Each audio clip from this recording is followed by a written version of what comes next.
I love it when you find volunteer plants on your land or in your yard.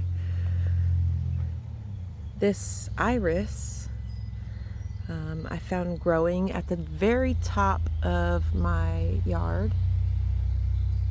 It looked like maybe a deer ran across, like over it, and it like snapped. And I caught it just as it was about to bloom. So I put it in some water. Maybe we can show you where it's from. It's all the way up there. You see it? I cleared a lot of that. There was a lot of brush and stuff up there. I cleared it all off and it started growing. But yeah, it's May 2nd. Things in the garden are looking great. I've been out here all day and been planting stuff. But look here, we got some stuff blooming. We've got some dianthus and the phlox are blooming. Lots of echinacea and bee balm coming up. The white diamond yarrow. This yarrow is different than the other yarrow that I have. I've been planting basil, these basil starts all morning. We've got a lot of alyssum plant coming up right here that I just planted. Look at my little lilac. I moved it from up front, and man, she loves it back here a lot more than up front. We've got larkspur. Over here we got a ton of stuff, but let me show you what's blooming right now. So we got the snapdragons. They stayed alive all winter. We got some rose campion that's coming up. The foxgloves are blooming. They're not as tall as they were last year. Last year, I don't know if you guys remember that, foxgloves last year, but they were huge, like all the way up to here. We got gladiolus, coreopsis, daffodils going out. We got sage, and of course these German irises. These German irises, they smell like grapes, like a sweet grape. And look how beautiful they look. The ones up front need to be split more, and they grow so quickly when you split them that I'm going to continue to split them and just put them everywhere because they smell good and they're beautiful. Oh, shoot. I was flooding out the pond because the plants aren't grown around it enough to shade it yet, and so it was like disgusting. So I was flooding it out. But look here, we've got this and the foxgloves, thyme, larkspur. We've got the Peruvian daffodils coming up that I planted last year. We got beets, lettuce. I put a bunch of pepper plants in this bed yesterday. So they can, because peppers, if you plant one pepper plant, it kind of like gets really heavy, the limbs do, and they break. So if you plant them kind of close together, they kind of support each other. So I put one there. I put like a drift of them, so they go all the way through here, kind of that way. We got lots of nigella about to bloom. I thought this was seed box, and I was ripping them up because they were everywhere, and I thought they were a weed, but they weren't. Gladly I didn't rip all of them up. My witch hazel, I had to move her. Hopefully she's going to come back. She looks like she's got some growth. I put tomatoes in the other day. Let's go over this way. We've got some lemon that I ripped up from the front bed because that lemon, not lemon, but mint. That mint was taking over. We got more foxgloves. Look how beautiful.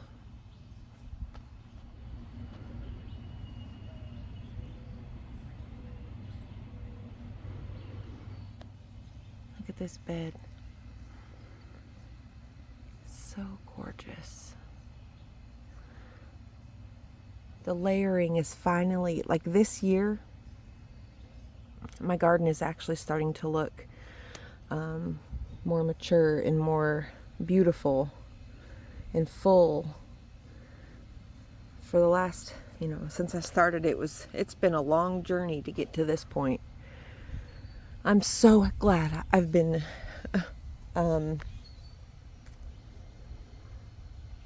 oh, that's my rice. But yeah, the garden is actually starting to look mature and beautiful. It's been a long journey. We've got ranunculus growing in the pot here. I ripped up a lot of the grass that was right here today, and I put tomatoes and basil. There's gladiolus right there. I put some heliochrysum seeds down. Yeah, we're just trying to get the garden bed more cohesive, because it just looks like a mess. I need to put some kind of little bit of a retaining wall right there. But over here we've got the valerian, St. John's wort, mugwort, fennel, oregano, sage, yarrow. We've got some what was this stuff called? We got our patchouli that has this has come back for the last couple years on its own. I've not had to seed it. Same with the one right there. So they're like maturing every year. So look, we've got the pond totally clear. We got lots of sedum and yarrow, and look at the beautiful columbines. We've got poppies. And I did put, I planted a, what is it called?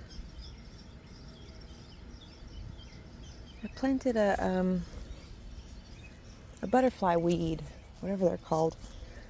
So let's go this way, because we've got lots up here too. We've got poppies, calendula, bachelor's buttons. Oh, let me show you these, let me show you the raspberries. Look, they've gotten some really, really strong canes growing right here out of these ones, out of the base.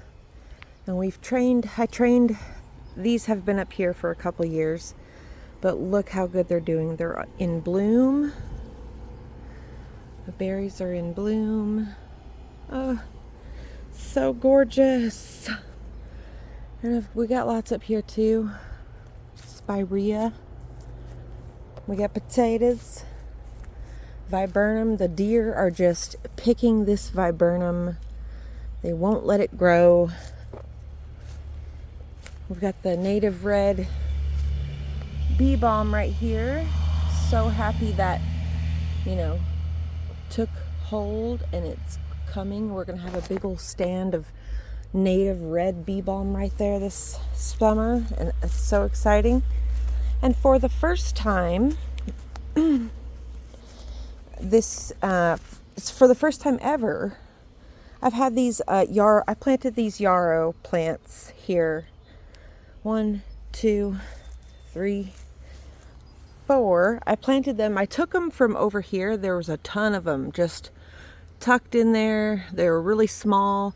I put them here maybe 3 years ago, 2 or 3 years ago, and they have just slowly, ever so slowly started growing. And look, for the first time, they're gonna flower this year. Oh, I'm so excited. Look. These two, the ones in the back, are not gonna flower, I don't think. They're not, there's no stalk, but I'm just so excited to see the flower stalks of the yarrow. So let's take you down this way, because I need to show you the front too. Maybe we'll do the front on a different day. We got the shade garden looking fabulous. Look at there. Euchus boy. Our little Woochie boy. Oh, look at the Euchus. Ain't he just the sweetest little Euchus boy? Ain't he just the sweetest little boy? Huh? You sleepy boy. Oh, Euchus. So I've been bringing the plants out here. We've got all of our fiddle leaf figs hanging out outside. Oh, look at the Uchis boy. Oh, stretchy boy. Oh, he's so cute. Look at his little teeth. Oh, his little fangs. Look at him. Oh, so cute. Uchis, you're so cute.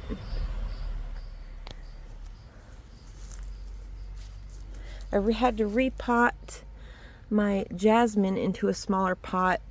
It fell and the big pot that it was in broke, and the plant wasn't doing good anyway because it was totally root bound in that big pot. So I had to cut a lot of its roots off. You could see our air plants are getting their summer color. In the summer, the air plants, they get this red tint to the ends of their little tendrils. Of course, I found this stump in a pond in the holler that we explored the last video a couple years ago, and it's a great spot for air plants in the summer. Of course, I live in zone 7B. It's kind of tropical in the summertime, at least.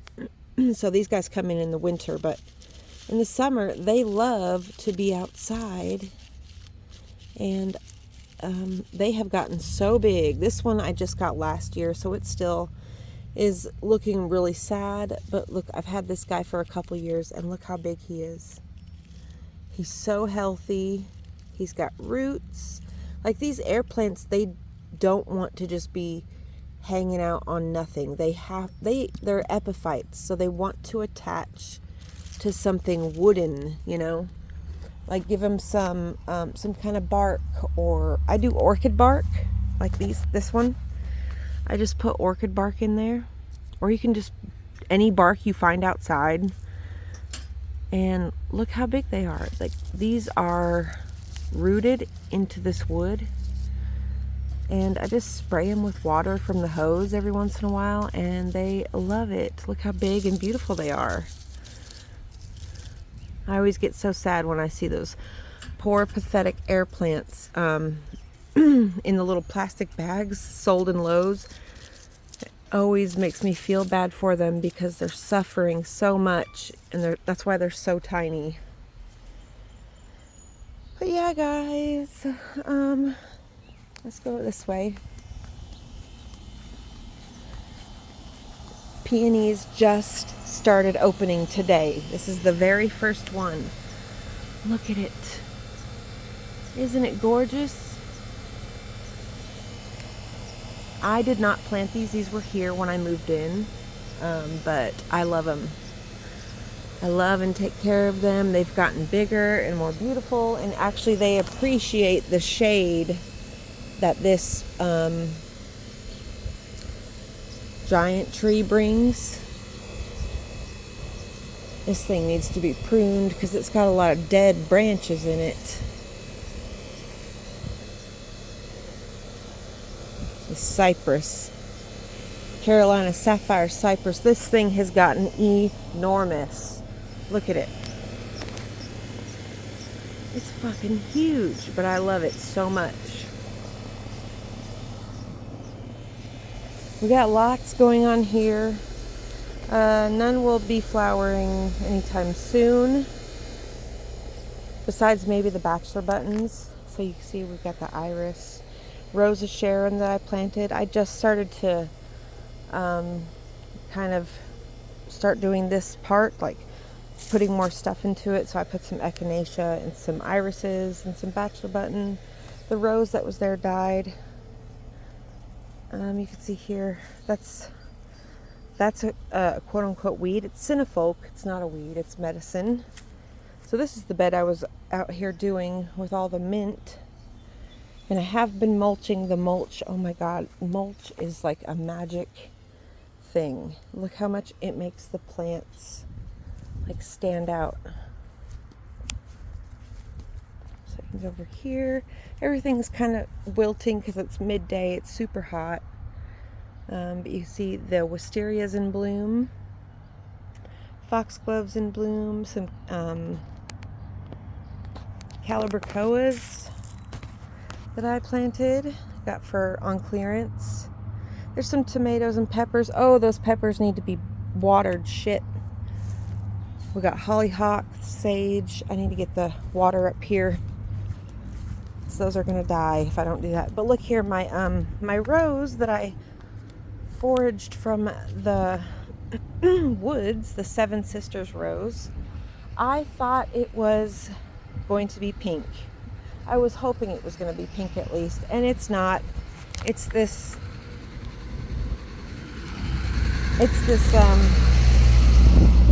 I mean, they're still cute, but it's just not what I was hoping for. So we're gonna see if, I don't know if I'm gonna keep that. We'll see.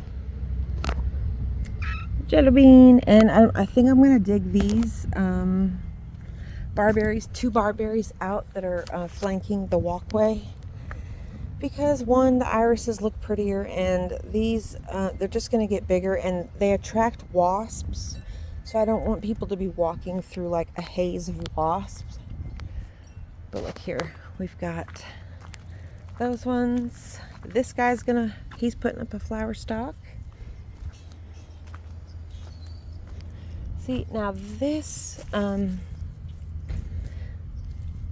this hydrangea is doing so good, but the exact same hydrangea that I planted at the exact time as that one, but it's over here, is not doing good. Sedums are doing great. Bachelor buttons. This is my favorite this year.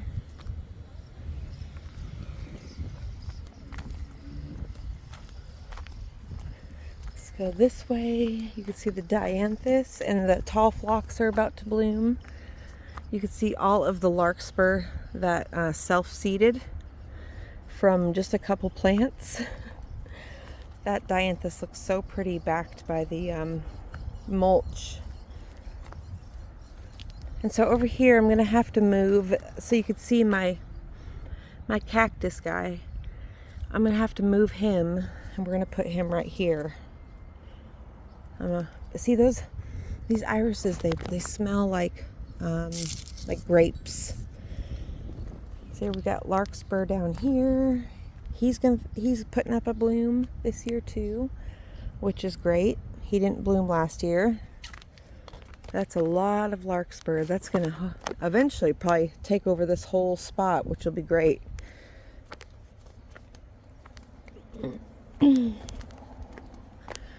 But yes, my friends, you can see all of the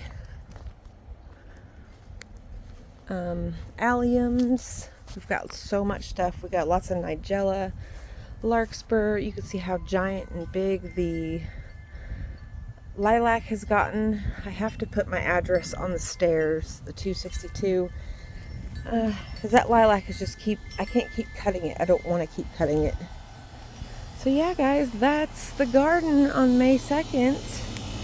Hope you guys are having a great day. You can hear the baby birds up in my roof. I hope you're having a great day wherever you are, whatever you're doing. I hope you've enjoyed this walk through my garden, my sacred space, my source of healing. I hope that just being here with me can give you a sense of peace, and I'm always here if you need a place to catch your breath. I love you all, and I'll talk to you again soon. Bye.